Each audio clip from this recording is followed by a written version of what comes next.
Beto O'Rourke is tired of the media asking him whether he thinks the president is racist. He believes everything is as obvious as the circumstances that surround us. The answer, of course, for him is yes. And he's urging the president not to come to El Paso as planned on Wednesday. Let's bring in the 2020 contender to get his reaction to what we heard from President Trump today, who did finally condemn white supremacy, kind of. It is good to have you here. I know this is home for you, and I know that's how they feel about you. They are happy to have you here. What do you want this community to know about what this situation says about them? This is the strongest, most courageous, and to use the word that you just used, resilient community you will find in America, maybe in the world. The courage with which people have met the most grievous wounds, the fact that they've lost family members, the fact that multiple family members were shot at and some killed in this attack, and meeting this moment with kindness and love and generosity, a binational community, Ciudad Juarez in El Paso, Texas, 3 million coming together unlike any other place on the earth right now. Not only did we bear the brunt of this hatred and this racism and this attack, but we might also be the best example for this very divided country at this moment. So could not be more proud of El Paso than I am right now. Remind me to show you what this woman, Alma, made for me today when she saw us here. Rose will give it to me. You just remind me at the end of the interview. But first, so you say we have to be better. We have to see the bonds of love and those that connect us. But you don't think the president should come here. Why? I was just talking to somebody, listening to a woman who came up and said hello to me, and she said, why is he coming here when he hates us? She's reflecting the fact that he described Mexican immigrants. This is a town of Mexican immigrants as rapists and criminals. Repeatedly has warned of an invasion, trying to make us afraid of those who do not look like the majority of this country. He's described human beings as an infestation, which you or I might describe cockroaches or termites, but not human beings. And you only get kids in cages. You only separate them from their parents. You only lose the lives of 7 children in our custody in this last year when they're at their most desperate and vulnerable. You only have an attack like this when you have a president who gives people permission to act on this hatred and this racism and this intolerance. And so we must connect those dots. And if we fail to do that, we are then complicit in the violence that we will continue to see across America. I take the cogency of the argument. Here winds up being the challenge, is that the easy fix here is to call people who do what this man did terrorism under the law.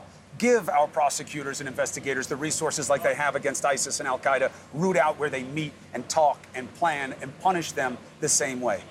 How do you think you're going to get that done if you keep it they're over here and we're over here, even on this issue? I think you connect everyone and everything that's happened over the course of this administration, not just a rise in hate crimes, every single one of the last 3 years, but the mosque in Victoria, Texas, burned to the ground on the day that President Trump signed his executive order seeking to ban Muslim travel, or the Tree of Life synagogue shooting, where the killer talked about the caravans that the president was warning us about, trying to make us afraid about, the U.S. service members that he deployed here to this community, one of the safest places in the United States of America. That kind of fear that he ginned up, that hatred, was an invitation to violence. And it did not just affect El Paso or Pittsburgh or Gilroy or Victoria. It is happening all over this country. That's how we bring everyone in. Republican, Democrat, independent, rural community, big city alike. All Americans first before we're anything else. Respond to what the president said today and what was his effort to unify and move past the us versus them. Take a listen. The shooter in El Paso posted a manifesto online consumed by racist hate. In one voice, our nation must condemn racism, bigotry, and white supremacy. These sinister ideologies must be defeated. Hate has no place in America. Now, I've heard the critique, oh, he didn't write that. Fair enough, but he said the words, and he did say white supremacy is hate and should be treated as domestic terror. Yeah. Important for you then to say that this is the same man who called white nationalists and Klansmen and neo-Nazis very fine people, who who asked for more immigrants who look like those in Sweden and Norway, the whitest places on the planet, while describing immigrants from Haiti as full of AIDS or countries in Africa as shithole nations. This is the most racist president we've had since perhaps Andrew Johnson in another age and another century. And he is responsible for the hatred and the violence that we're seeing right now. You cannot leave that just to me. To say that. It's got to be you and those who are helping this country understand what is happening in our name, to connect those dots of these actions that can seem unconnected or disparate or random or just strange. That they're not. They're all of a pattern, and they all follow what this president has said from that maiden speech when he ran for the highest office in the land, describing the people of this community as rapists and criminals, talking about people as though they are animals or subhuman. This necessarily results. You saw that manifesto. The words that he was using were many of the same words that the president has been using. We cannot allow him to get off scot-free just because he gave a speech here today. We cannot let him get off without any complicity or justice or accountability, given what he has done and made possible here. There has to be justice at the end of the day. There will be an election. And in the meantime, between now and then, and maybe after, how do you make these people safer?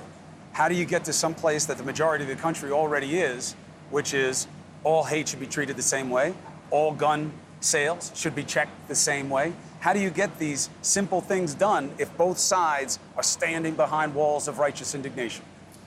I don't know about both sides on this one. As I travel the country... No, I don't mean it as an equivalency. I'm saying that you are opposed to what he is about, and he has his supporters around him who feel that they must defend him to keep their access to power. Yeah. I don't know. As I listen to people in this country, they know that we are owed something far better than this. This division, this hatred, this intolerance, this racism does not reflect El Paso, Texas, does not reflect the United States of America. This community, you see an average of 18 murders a year.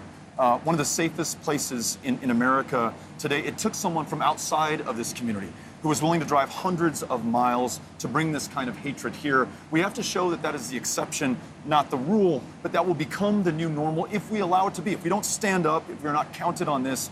And as important as it is for me and for you to say this, for those Republican members of Congress who are silent on this matter, or who talk about white nationalist terrorism, but then do not link it to a president who has invited it and made it possible in this country and in my hometown, in this community, they are then part of the problem. And it's their constituents, I mentioned elections earlier, who must hold them accountable. And I hear that loud and clear here in El Paso. I feel that from the rest of the country right now. Well, here's what you got motivating you. So this is what I wanted to show Beto. So this woman, Alma, she goes by Skosh. It's a long story to the nickname. But she took this rock, which is from El Paso, which is over there. She says, these aren't about walls. This is about what makes us up as the foundation of us. She painted the Virgin Mother on it. She did it herself this morning. Yeah. And said, I give you this because I want you to hold it close to your heart because it's heavy like our hearts are heavy. But it also shows that we believe in something better. Yeah. That, to me, is El Paso. Pure El Paso. Beautiful. Yeah. And we are so glad that you're here transmitting the story of this community. This shooting, these murders, this terrorism will not define us. The way in which we overcome this, our strength, our ability to come together, not despite, but I would say because of our differences, that's what makes us so special. I think that's what makes us the example that the rest of the country needs right now. This is very much El Paso. People have been great here. They want leadership. They want better. We'll see what happens. Beto, thank you for giving voice to the frustrations. Appreciate it. Beto O'Rourke is here. You can hold the rock, but you can't have it. It means too much to me.